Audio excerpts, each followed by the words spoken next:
وننتظر ردة الفعل.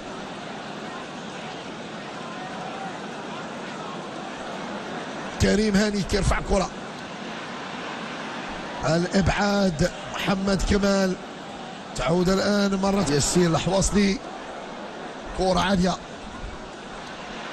اتجاه من، والإبعاد لمين دياكيتي، مرة أخرى تحول الآن لهجمة لصالح فريق نهضة زمامرة. كرة عالية، خطأ خطأ خطأ خطأ في الإبعاد، وبالتالي هذه محاولة يمكن أن نقول بأنها شكلت خطورة على مرمى مهدي مفتاح، رغم أنه لم يكن تركيز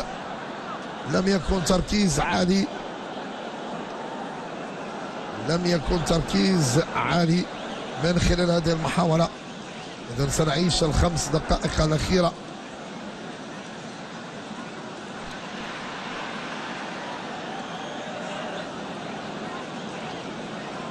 ما كانش فيها حماس كبير، ما كانش فيها إثارة، ما كانش فيها تشويق، وبالتالي لم تكن وفية لطابع الإثارة والتشويق الذي كنا ننتظر.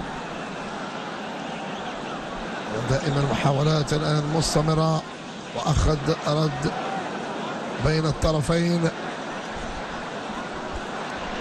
سنتابع الآن محاولة التهيئ، محمد كمال يسدد، هدف ولا أروع، هدف من خلال هذه المحاولة الأخيرة. نتابع، كان ضغط تهيئ بشكل جيد، وهدف جميل جدا، هدف جميل جدا بالرجل اليسرى يسجل ويهزم الحارس مهدي مفتاح.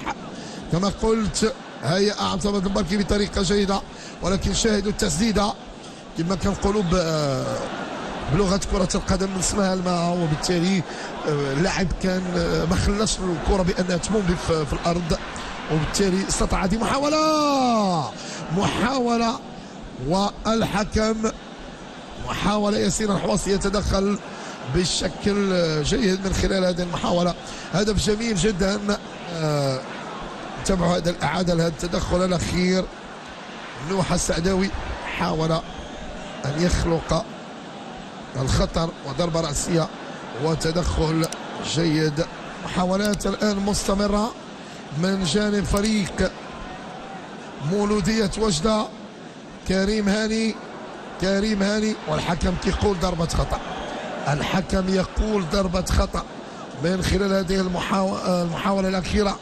ودائما رغبة كبيرة من الطرفين من أجل تحقيق نتيجة إيجابية.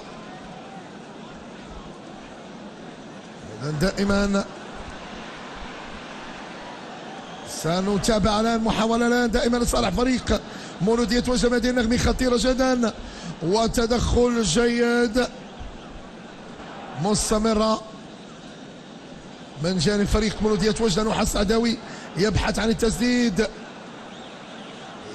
عن التسديد، لامين دياكيتي، حمدان، جواد غبرة، ولكن الحكم كيقول ضربة خطأ. الحكم كيقول ضربة خطأ من خلال هذا المحاولة. ضربة خطأ ستشكل خطورة حقيقية على مرمى الحارس ياسين الحواصلي من أجل البحث عن هدف.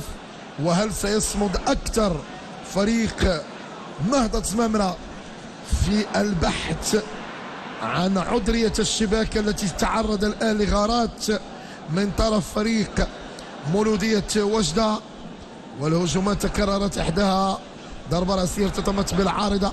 إذا ضربة خطأ شكلها خمسة لاعبين، آدم نفتي وكريم هاني كيرفع الكرة وتذهب عالية على مرمى الحارس ياسين الحواصلي. إذا دائما محاولات الآن مستمرة من جانب فريق مولودية وجدة. إذا كريم هاني رفع الكرة ولكن مشت عالية على مرمى الحارس ياسين الحواصلي رغم المتابعة، وبالتالي سنتابع الآن ضربة مرمى ياسين الحواصلي. ياسين الحواصلي كرة عالية في خط الوسط.